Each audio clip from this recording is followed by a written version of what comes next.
बापू intermediate college के हमारे प्रधानाचार्य, चूंकि नाम नहीं लूँ तो अच्छा रहेगा, जिस व्यक्तित्व ने आज इस विद्यालय की उस गरिमा को ऐसे मुकाम पर खड़ा कर दिए कि अब हम लोगों को दिन याद आता है जब हम लोग इस बापू इंटरमीडिएट कॉलेज के छात्र हुआ करते थे। ऐसे इस परिसर में शांति व्यवस्था, अनुशासन, संस्कार की परिपाटी, गुरुकुल की परिपाटी को चलाने वाले आदरणीय प्रधानाचार्य जी के प्रति अपनी भावनाओं को समर्पित करते हुए आपसे अनुरोध करता हूं, एक बार जोरदार ताली बजा करके हम माननीय प्रिंसिपल सर का स्वागत करेंगे, अभिनंदन करेंगे। और हमारे बीच एक गार्जियन की भूमिका में उपस्थित आप जनाब बदरुद्दीन सर जी हमारे बीच उपस्थित हैं, मैं उनका भी खैर मकदम करता हूं। और इस विद्यालय में पठन पाठन के लिए अपना सर्वस्व न्यौछावर करने वाले हमारे जो गुरुजन वृंद बैठे हैं, मैं सभी के श्री चरणों में श्रद्धावनत होते हुए अपने बड़े अजीज मित्र और आपके विद्यालय में शारीरिक शिक्षक रूप में अपनी सेवा दे रहे हमारे बड़े भाई अरविंद यादव जी, जो हमारे बचपन के मित्र हैं, और इनके चंद बुलावे पर आज मैं अपना एक भारतीय जनता पार्टी का कार्यक्रम छोड़ करके यहाँ पर आपके बीच उपस्थित हूँ, इसलिए मैं उनके प्रति भी अपनी भावनाओं को समर्पित करता हूँ। देखिए, जीवन का दो हिस्सा है, 1/2 हिस्सा सामाजिक है, 1/2 हिस्सा सांस्कृतिक है। और आज विदाई समारोह, अभी रामदेव सर विदाई समारोह के बारे में आपको गीत सुना रहे थे। मैं आपसे अनुरोध करता हूँ कि गुरुकुल की परंपरा की ओर आज जो परंपरा दिखाई दे रही है कि टेबल और ब्रंच को हटा करके, कुर्सी को हटा करके आपको जमीन पर बैठा करके जो गुरुकुल की परंपरा को याद दिलवाया हमारे प्रिंसिपल साहब ने। हमें दिन याद आता है कि जब गुरुकुल में पढ़ाई चलती थी तो चबूतरे पर गुरु जी बैठते थे और नीचे दरी बिछा करके बच्चे बैठते थे, दिन भर पढ़ाई चलती थी, पाठशाला चलती थी, नहीं संस्कारशाला चलती थी। और शाम के वक्त बच्चे 2-4 गांवों से जा करके भिक्षा नहीं मांगते थे, भिक्षाटन करते थे। और जब अन्न मांग करके लाते थे, भोजन बनता था, गुरु जी खाते थे, गुरु माता खाती थी, बच्चे खाते थे, वह गुरुकुल चलता था। और पूरे विश्व के अंदर जब कहीं शिक्षा की कोई लौ नहीं जली थी, तब गुरुकुल हमारे भारतवर्ष में चला करते थे। और आज उसी गुरुकुल की परंपरा को आज इस बापू इंटरमीडिएट कॉलेज के परिसर में हमारे गुरुजन वृंदों ने दिया है। लेकिन कहीं कहीं मैं विद्यालयों में देखता हूँ, क्लास से बच्चा निकल करके जा रहा है, 2 कमला पसंद खरीद के ला रहा है, एक अपने फाड़ के खा रहा है, गुरु जी को दे रहा है। अब गुरु जी जब फाड़ के खा रहे थे, कहा कि महंडा तुम्हारा पेपर 27 टाइप है। लड़का कह रहा है, गुरु जी वाह भाई है तो हमको क्या है। उस गुरुकुल की परंपरा से और उस बापू इंटरमीडिएट कॉलेज के परिसर में आपको जमीन आसमान का अंतर दिखाई देता होगा। और उसे निवेदन करता हूं कि बर्बाद गुलिस्ता करने को हमें याद आता है कि बर्बाद गुलिस्ता करने को बस एक ही उल्लू काफी है, अंजाम गुलिस्ता क्या होगा, हर डाल पे उल्लू बैठे हैं, हर डाल पे उल्लू बैठे हैं। इसलिए आपसे निवेदन करता हूँ, अब चूंकि सांस्कृतिक प्रकोष्ठ का अपने प्रदेश का प्रभारी हूँ, आना जाना लगा रहता राजनीतिक मंचों पर।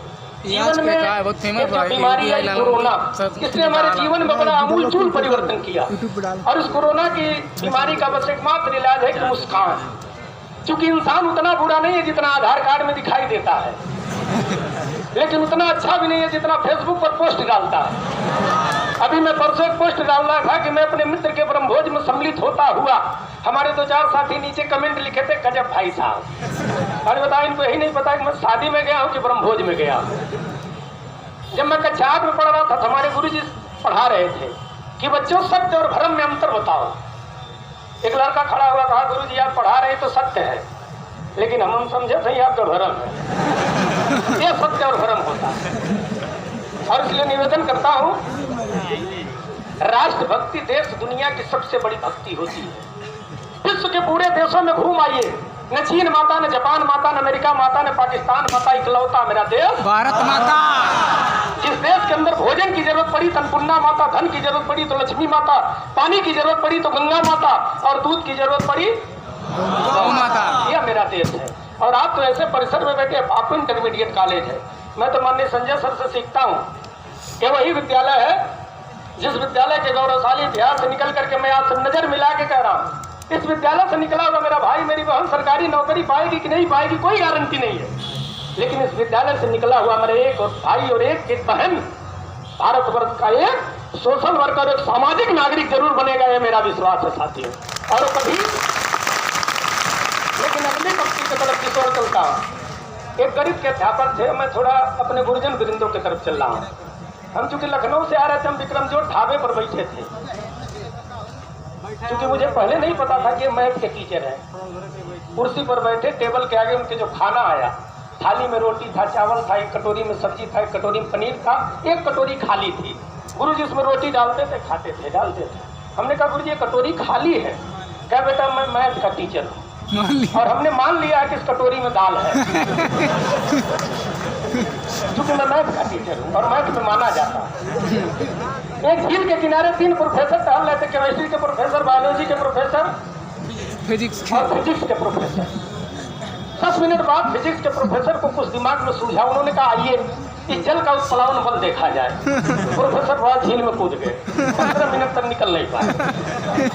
बायोलॉजी के शिक्षक जो प्रोफेसर साहब थे कहे कि जब सर अभी नहीं आए तो आइए मैं थोड़ा देखता हूँ कि झील के अंदर कार्डेटा और मोलस्का के जीव कितने हैं। प्रोफेसर साहब कूदे जरूर लेकिन निकल नहीं पाए। आधे घंटे इंतजार करने के बाद केमिस्ट्री वाले प्रोफेसर साहब अपने जेब से कलम निकाले, कागज, और उस पर लिखे कि प्रयोग से सिद्ध होता है ये दोनों प्रोफेसर इस जल में घुलनशील हैं।